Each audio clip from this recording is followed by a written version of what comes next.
So, for example, if we have got say this as the signature analyzer, now this M we are getting the input. Suppose the fault free signature is this one, that is for the first pattern it generates 1, second pattern 1, third pattern 0. So, like that it generates the thing. Now, in a initially all these cells are having 0, they are reset, and these if you follow this operation, then after the first cycle this 1 is XORed with 0. So, this 1 comes to the cell R 0 and these contents get shifted. Then in the second cycle again this is 1.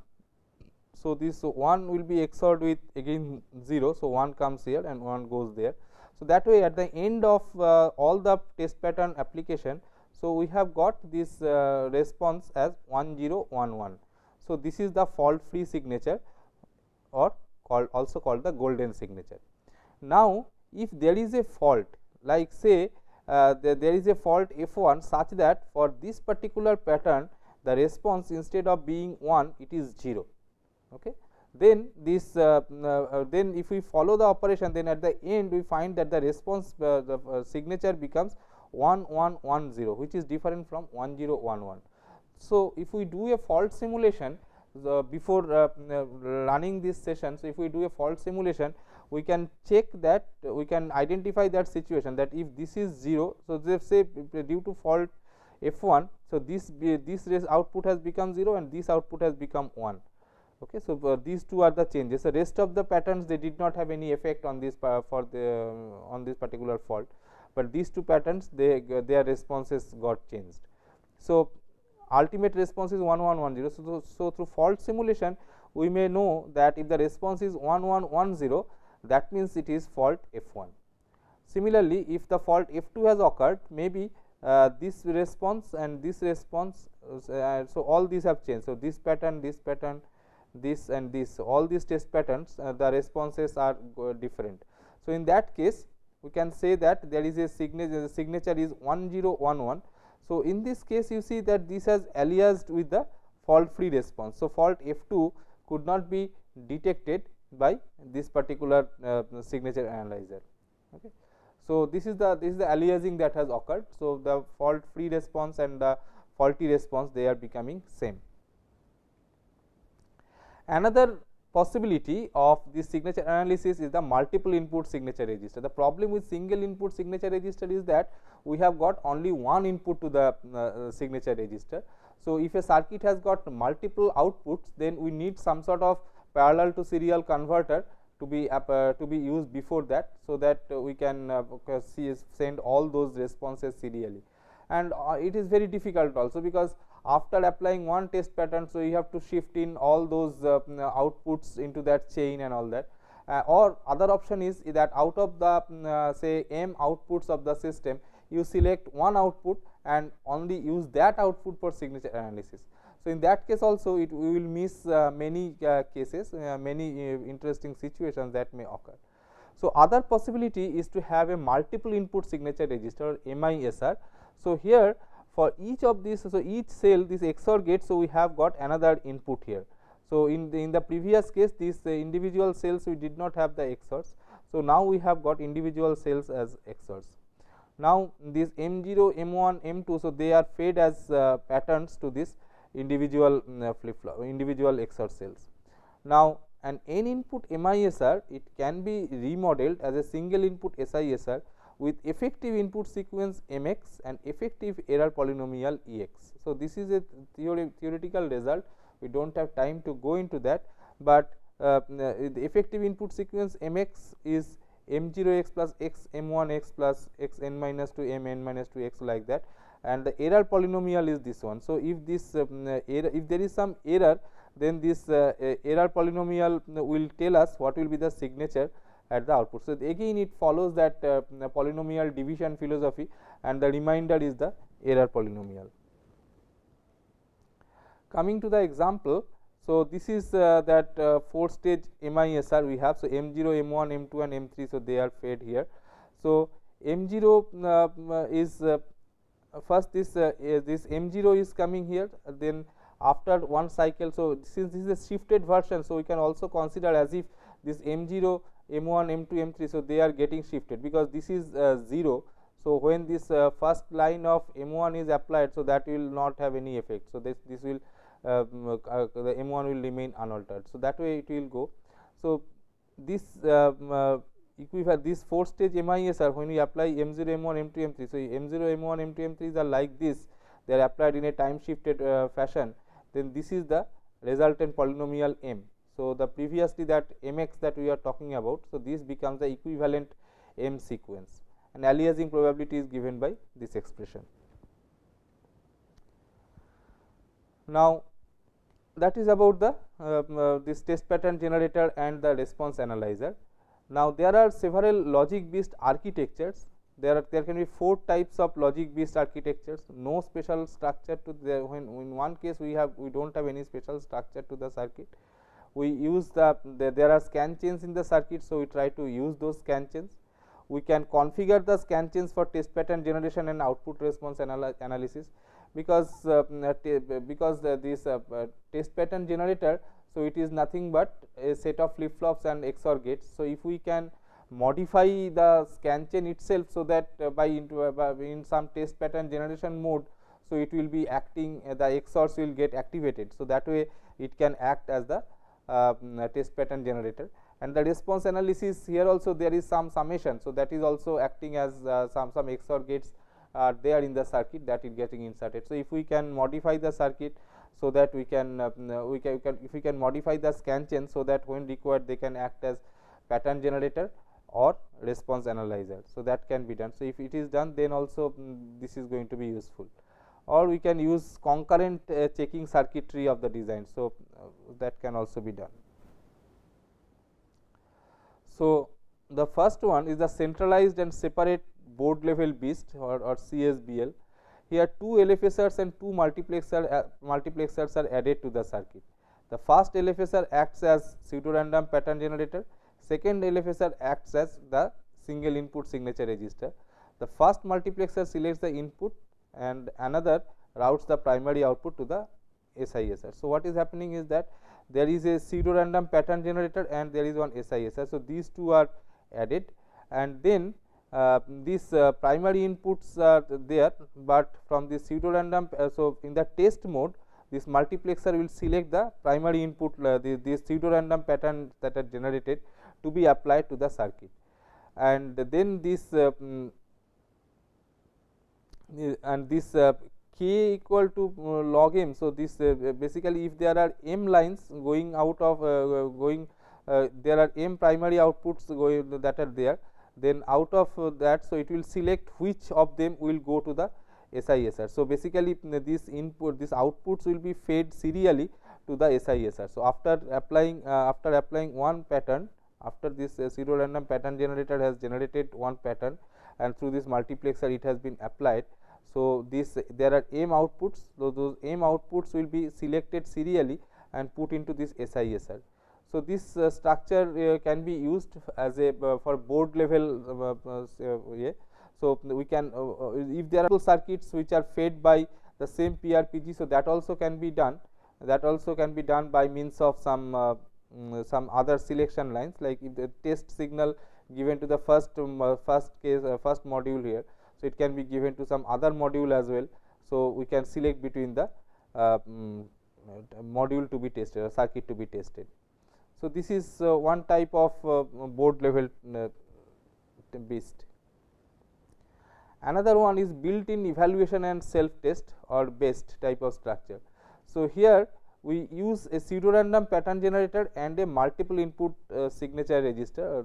Then the pseudo random patterns are applied in parallel from the pattern generator to the chip primary input. So, here it is very I should say some sort of very dedicated pattern generator and signature register that we have, and then this is very comfortable, because now if the circuit has got say n inputs, then this PRPG is also n bit wide.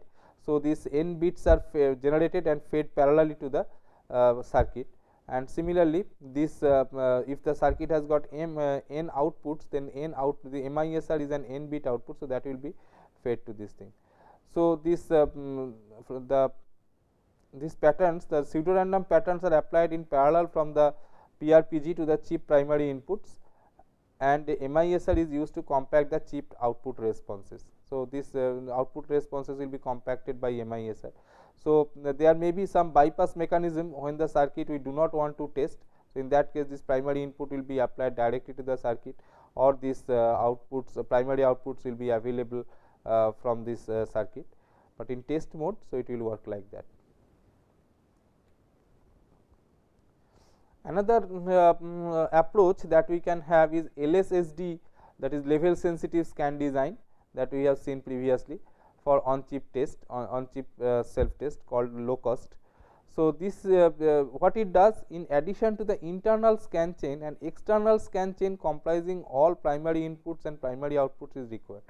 So, this this circuit, it has got one internal scan chain where SI is the scan input, SO is the scan output. Apart from that, we have got separate scan this scan lines are there. So, this what happens is that from the pseudo random pattern generator, this pattern is generated, and then that goes into this shift register latch, and this shift register latch. So, it can either pass this primary input to the circuit, or it can serially shift the pattern that are coming through this R1 line into these latches, and then these values will be loaded into this scan chain as well. So, the primary inputs and the scan chain inputs, so they are fed from the PRPG, the pseudo random pattern generator, and the response part similarly, the scan chain output and this primary output. So, they are all put into this serial latch, then this in the serial latch they are loaded, and then they are going to SISR one after the other. So, this way this apart from this internal scan chain that we have, externally two scan chains are connected, one for the scanning part, this pseudo random pattern scanning part, and one for the pseudo this response this scan chain output response part, that is routed through this and coming to the SISR. Then there is another very popular structure which is known as self testing using MISR and parallel shift register. So, SRSG. So, they are called, that is called stumps. So, this contains a pseudo random pattern generator and one MISR. The scan chains are loaded in parallel from the pseudo random pattern generator. The system clocks are then pulsed, and the test responses are scanned out to the MISR for compaction. So, let us see how this structure looks like. So, this is the stumps structure. So, this circuit that we have, so it has got a number of scan chains. Okay. So, these are the internal scan chains that I have. Now, from the pseudo random pattern generator, so they are actually feeding these scan chains, okay, and these responses of the are collected from this scan chain to the MISR. Now, so this is a typical stump architecture. Now, it may so happen that this process requires so this number of scan chains is much larger than the PRPG, the pseudo random pattern generator. So, so we cannot make it very large, because that will increase the circuit area, power consumption and all that. So, what can be done is that we make this PRPG small, but then it goes through a linear phase shifter. So, this produces more number of shifted versions of these outputs. Okay. Now, this and then they are actually used to feed the scan chain. So, if we have got large number of scan chains in the circuit, then we can use this philosophy to feed the feed those scan chains without doing anything, without having a large PRPG. Similarly, at the response side as well, we have got a linear phase compactor. So, what this linear phase compactor does is that it actually combines some of the outputs, and then it is fed to the MISR for signature analysis. So, from for connection, so this MISR is of smaller, maybe of smaller length, and this linear phase compactor, so it combines a number of outputs into one of them. So, that way this side may be a more number of inputs may be coming to this phase shifter, phase compactor, and this output will be much less than that, that will be put into the MISR. Then there is another structure which is known as built-in logic block observer, or BILBO. So, BILBO is a circuit that combines all these operations into one. This architecture applies to circuits that can be partitioned into independent modules or logic blocks. Each module is assumed to have its own input and output registers or storage elements, or such registers are added to the circuit where necessary.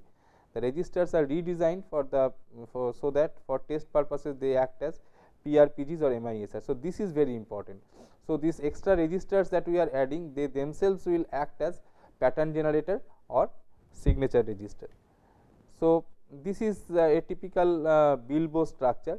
You see that it has got several modes. So, there are two control signals B1 and B2, and this functional data, when B1 equal to 1 and B2 equal to 1, what is happening is that this Y0 value is getting loaded into this flip flop. Similarly, Y1 value is getting loaded into this flip flop, Y2 is getting loaded into this flip flop. So, that way for both of them being equal to 1, so this circuit operates in the normal mode, Y0, Y1, Y2 loaded into these latches. Next, if we have this both of them as 0, B0, B1 both of them are 0. So, if both of them are 0, then this will be selecting this line. So, this line will be selecting this scan out or X2 line. So, that will be coming here, and this will come here. This is both are 0. So, this will be if this whatever is coming on this line. So, it will be appearing at this point, and at the output of this NOR gate, that line, the inverted version of that will come. So, inverted version of this 0 input is coming here, and then this is, so this part, since this is 0, so this input is 0. So, whatever you are getting here will be coming to this point. So, that way the value that we are going to store, that we are going to shift in, so that will be the scan in. So, that will be coming into this picture. Now, after that, in the next cycle, so if we have got say 1 0, so that is a mixed mode, mixed test generation and signature analysis. So, in this case, this signature analysis will this mixed test generation and signature analysis. So, this will be the circuit will be operating in the test generation and signature analysis mode. So, when this is 1 and this is 0, so this B1 equal to 1. So, B1 equal to 1 will select this whatever scanning input is coming. So, it will be loaded into this D flip flop, and then this B2 value B1 value being equal to 1. So, this value will be XORed. So, whatever is coming here in Y0, so that will be XORed with this value. So, as a result, this will be acting as signature register now, and also it works as test generator like this. At this point, this X0, X1 and this X2. So, they will act as the test pattern that is getting generated, and they will be, since this shifting is there, so it will also act as the shift register. So, I would suggest that you go through these different modes B0, B1, B2 settings, and you can find that okay, for all these cases different modes. So, it is doing these operations in as required. So, for 1 it is normal mode, for 0 it is scan mode, 1 is test generation and signature analysis. So, this is basically the BIST mode we can say, and 0 is the reset mode, where it is the content is getting reset. There is another structure which is known as C-Bilbo or concurrent Bilbo.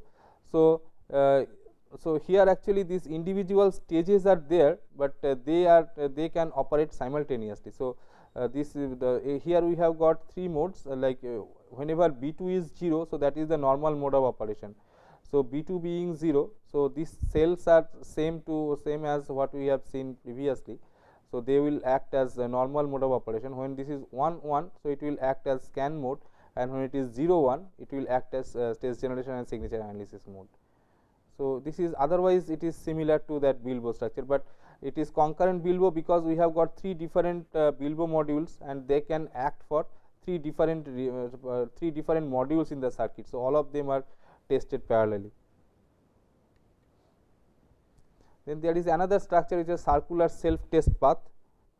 So, here this is one shift register and MISR is there. So, this circuit under test. So, this pattern will be applied, and this is going to be circulated, in the sense that when the circulate input is 1, this MISR's response is again put into this shift register. So, that the same test pattern, whatever response was generated, so that is actually again fed as test pattern for the shift register. So, if it is circulate is 0, so we can shift in the pattern, new pattern can be shifted in, and when this circulate bit is 1, so it is basically the same, the response that is generated by the circuit and MISR. So, that is fed as the pattern for the shift register.